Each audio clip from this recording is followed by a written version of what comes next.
Je me suis réveillée avec un inconnu dans mon lit. Mon cœur battait à tout rompre.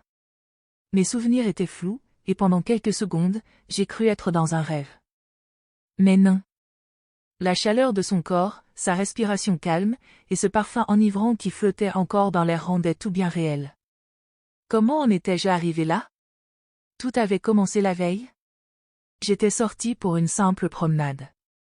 L'air était frais, la nuit tombait doucement, et je voulais juste me vider l'esprit après une journée éprouvante. Mais c'est là qu'un chien, énorme et menaçant, avait surgi de nulle part. Son regard noir m'avait transpercé, et sans réfléchir, j'avais pris mes jambes à mon cou. Je courais à en perdre haleine, mon cœur battait furieusement. La bête me suivait, ses griffes raclant le sol, son souffle rauque derrière moi. Paniqué, j'avais escaladé une clôture, espérant que ce soit ma seule issue. Mais l'animal avait continué. Il ne lâchait pas prise. Devant moi, une maison majestueuse se dressait, éclairée d'une douce lumière. Sans réfléchir, j'avais poussé la porte qui, à ma grande surprise, n'était pas verrouillée. Je m'étais engouffrée à l'intérieur, tremblante, le cœur battant à tout rompre. C'est alors que je l'avais vu. Un homme, grand, séduisant, les cheveux légèrement ébouriffés, se tenait devant moi. Il semblait à peine surpris par mon intrusion. « Qui êtes-vous » avait-il demandé d'une voix grave et posée. « Je suis désolé, il y avait un chien, il me poursuivait, je n'avais nulle part où aller. » Mes paroles se bousculaient, mes jambes vacillaient encore sous l'adrénaline. Je m'étais retournée et, à ma grande horreur, le chien était là, assis calmement sur le seuil de la porte, ses yeux brillants fixés sur moi. L'homme avait souri légèrement. « Ce n'est pas un chien ordinaire, » avait-il murmuré. Son regard était intense, pénétrant, presque hypnotique. Puis il s'était approché, lentement, avec une assurance troublante. « Embrasse-moi » avait-il dit. J'avais cligné des yeux, croyant avoir mal entendu. « Pardon ? Si tu veux qu'il arrête de te voir comme une menace, tu dois m'embrasser. » J'avais ri nerveusement. « Vous plaisantez ? » Mais son expression restait sérieuse. Et le chien, toujours immobile, me scrutait comme s'il attendait. Mon souffle était court. Tout cela n'avait aucun sens.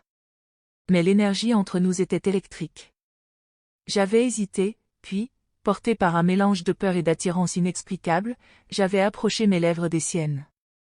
Le contact avait été à peine un effleurement au début. Puis, comme si une force invisible nous y poussait, le baiser s'était approfondi. Son odeur boisée m'enveloppait, sa main était venue effleurer ma taille. Lorsque nous nous étions séparés, je peinais à reprendre mon souffle. Le chien, lui, s'était couché, détendu, comme si le sort avait été levé. Mais quelque chose clochait encore. « Maintenant, tu ne peux plus partir » avait-il murmuré contre mes lèvres. Mon cœur s'était figé. « Qu'est-ce que vous voulez dire ?» Son regard sombre s'était posé sur moi, une étincelle indéchiffrable y dansant. « Tu es entré dans mon monde, Grèce. Et personne n'en sort sans mon autorisation. » Je frémis. L'inconnu ne souriait plus. Derrière lui, l'ombre du chien semblait grandir. Ma course effrénée venait de m'emmener bien plus loin que je ne l'aurais cru. Et à cet instant précis, je compris que ma nuit ne faisait que commencer. Astérisque, astérisque, astérisque. Je reculai instinctivement, mon dos heurtant le mur derrière moi. L'homme me regardait toujours, imperturbable. « Je ne veux pas de problème, » murmurai-je, ma voix tremblante. « Je sais, » répondit-il calmement. « Mais les règles sont ce qu'elles sont. » Je jetai un regard vers la porte. Elle était grande ouverte, mais le chien bloquait toujours le passage. Il ne grondait plus, pourtant son regard était plus intense que jamais. « Qui êtes-vous » demandai-je finalement. L'homme ne répondit pas immédiatement.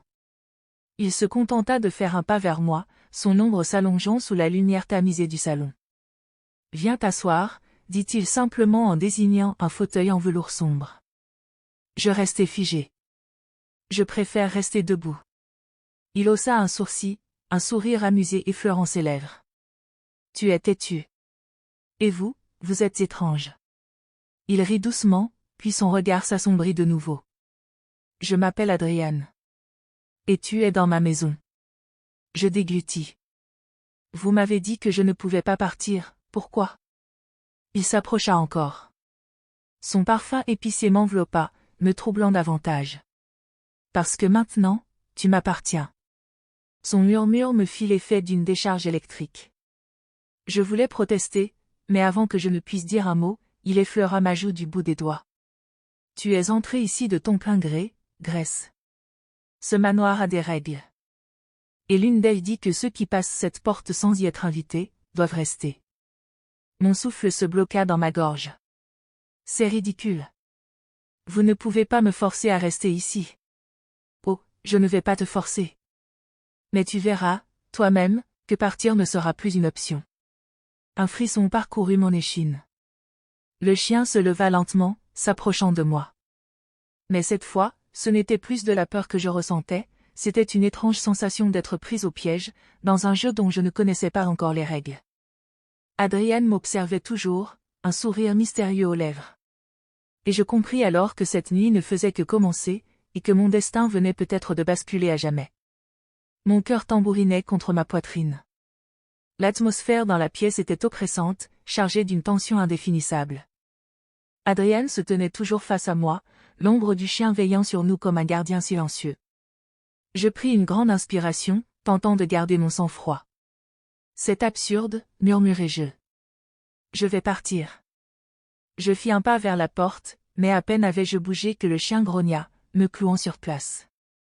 Son regard perçant me traversait, me donnant la sensation qu'il pouvait lire en moi. Je t'avais prévenu, souffla Adrienne. Son ton n'était ni menaçant, ni moqueur. Juste, implacable. Il contourna lentement le canapé et s'approcha encore de moi. Mon instinct me criait de fuir, mais mon corps refusait d'obéir. Il était trop proche. Son odeur boisée et musquée m'assaillait, me troublait. Tu ressens quelque chose, pas vrai? Chuchota Teguil. Je ne sais pas ce que vous racontez. Je voulais paraître forte, mais ma voix tremblante me trahissait. Adrienne esquissa un sourire, comme s'il s'attendait à cette réponse. Puis, sans prévenir, il tendit la main et effleura mon bras. Un frisson violent me parcourut, comme si son simple toucher réveillait quelque chose en moi. C'est normal, reprit-il. Ce manoir, il choisit ses habitants. Je ne veux pas rester ici. Protestai-je, reculant brusquement. Tu crois avoir le choix? Son regard s'accrocha au mien, et à cet instant précis, une sensation étrange m'envahit. Un vertige, une chaleur diffuse, un souvenir flou qui tenta d'émerger dans mon esprit, mais que je n'arrivais pas à saisir. Je portai une main à ma tête, troublée. Qu'est-ce que... C'est en train de commencer, murmura-t-il. Quoi? Qu'est-ce qui commence? Je paniquais. Mon souffle s'accélérait.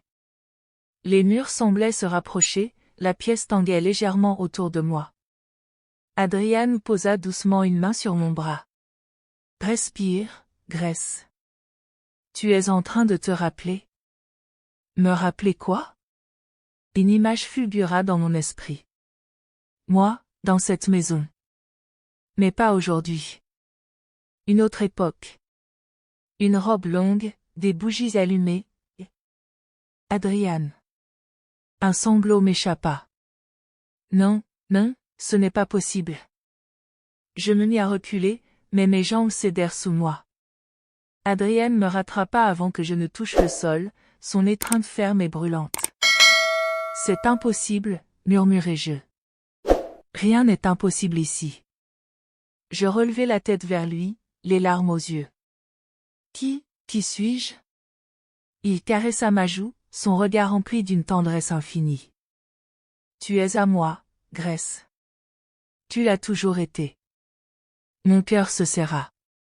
Tout semblait irréel, et pourtant, une partie de moi savait qu'il disait la vérité. Les souvenirs me revenaient par vagues, troublants et puissants. Moi, vivant ici. Moi, aimant Adrienne. Moi, disparaissant et renaissant. Encore et encore. Tu es coincé dans une boucle, chuchota Teguil. À chaque fois, tu oublies. À chaque fois, tu reviens à moi. Non, je ne veux pas. Mais c'est trop tard. Il m'attira contre lui, et avant que je ne puisse protester, ses lèvres se posèrent sur les miennes. Un choc électrique traversa mon corps, et soudain, tout devint clair. Je me rappelai tout. Ma vie passée. Mon amour pour lui. Ma fuite, encore et encore. Et à chaque fois, mon retour inévitable. La maison ne me laissait jamais partir. Parce qu'ici, j'appartenais à Adrian. Pour toujours. Merci beaucoup à Solange Roudot pour les encouragements et le soutien.